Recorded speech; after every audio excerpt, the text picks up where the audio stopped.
দর্শক, পিপাসার্ত অবস্থায় একটু যে পানি পান করবে কেউ, সেই অবস্থাটা নেই এই এলাকায়। দেখতে পাচ্ছেন নলকূপ, যেটা এই এলাকার মানুষের পানির উৎস আর কি, সেই নলকূপটাও কিন্তু ডুবে গেছে।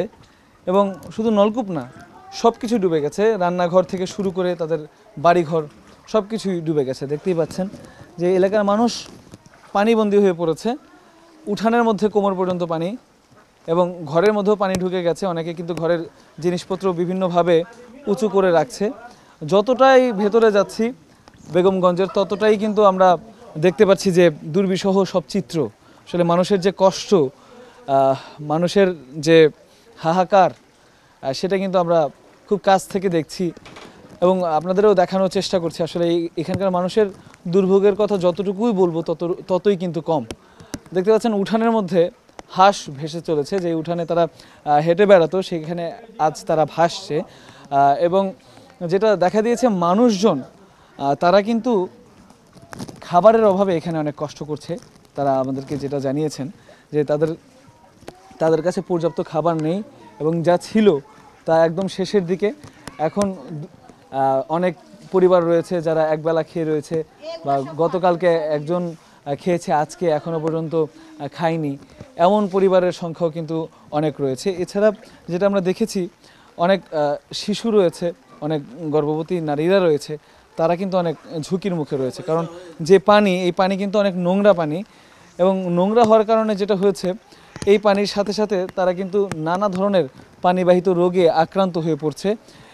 এর ফলে তাদের এখন ত্রাণের পাশাপাশি যেটা প্রয়োজন, জরুরি ঔষধ সেবা। এবং যেমনটা দেখতে পাচ্ছেন, এখনই কিন্তু আবার বৃষ্টি কি 1 মিনিটের জন্য থেমে আবার কিন্তু বৃষ্টি শুরু হয়ে গেল। এমনই চিত্র কিন্তু চলছে বেশ কয়েকদিন যাবত। এখানে নিচে জোয়ারের পানি আসছে, তার পাশাপাশি যেটা আমরা দেখছি যে উপর থেকে যে বৃষ্টিগুলো পড়ছে, সেই বৃষ্টি কিন্তু পানির পরিমাণ আরও বাড়িয়ে দিচ্ছে। এর ফলে মানুষের যে দুর্ভোগ, সেই দুর্ভোগ যতটুকু ছিল তার চাইতে আরও অনেক বেশি দুর্ভোগ কিন্তু তারা পোহাচ্ছে এখানে। এবং রান্নাবান্নার কোনো ব্যবস্থা নেই, অনেকের ঘরে চাল ডাল নেই, আটকে পড়েছে আসলে তারা এইখানে। এবং এই এলাকাগুলোতে আসতে একমাত্র উপায় বর্তমানে নৌকা। আমরা যতটুকু জেনেছি এলাকার বয়োবৃদ্ধ যারা আছেন তাদের কাছ থেকে এবং এলাকার অন্যান্য মানুষের কাছ থেকে, তারা বলেছেন যে এই এলাকায় এমন পানি এখনও পর্যন্ত তারা দেখেননি।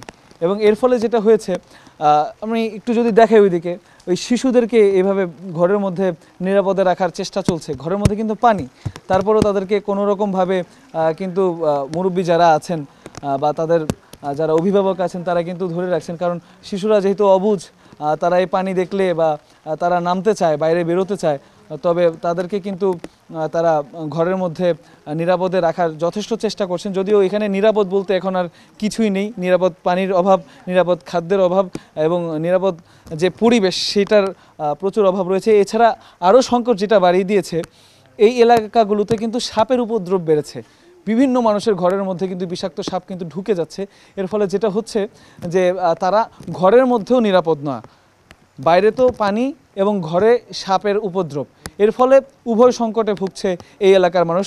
শুধু তাই না, যদি কেউ সাঁতরে শহরে গিয়ে কোনো খাবার দাবার কিনে আনতে চায়, সেগুলোরও কিন্তু আকাশ ছোঁয়া দাম। আমরা জানতে পেরেছি যে একটা মোমবাতি 5 টাকার, সেটা এখানে বিক্রি হয়েছে অন্ততপক্ষে 30 থেকে 40 টাকায়।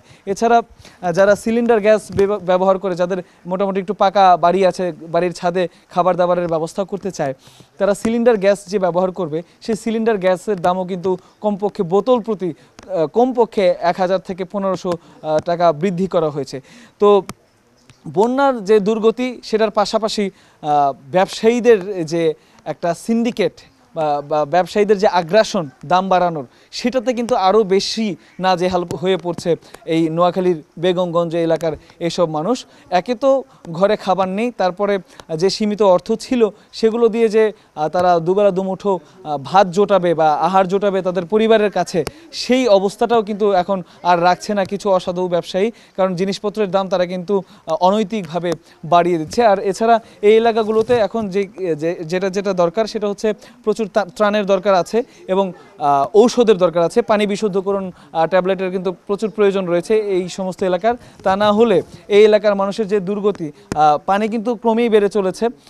আজকেও আমরা খবর পেয়েছি যে অন্ততপক্ষে 1 থেকে 2 ফুট পানি বৃদ্ধি পেয়েছে। তো পানি এভাবে বাড়তে থাকলে তারা কিন্তু আরও দুর্ভোগে পড়বেন। এর জন্য দ্রুতই তাদেরকে ত্রাণ পৌঁছানো এবং অন্যান্য যে নিরাপত্তা ব্যবস্থা সেটা জোরদারের দাবি তারা জানিয়েছেন।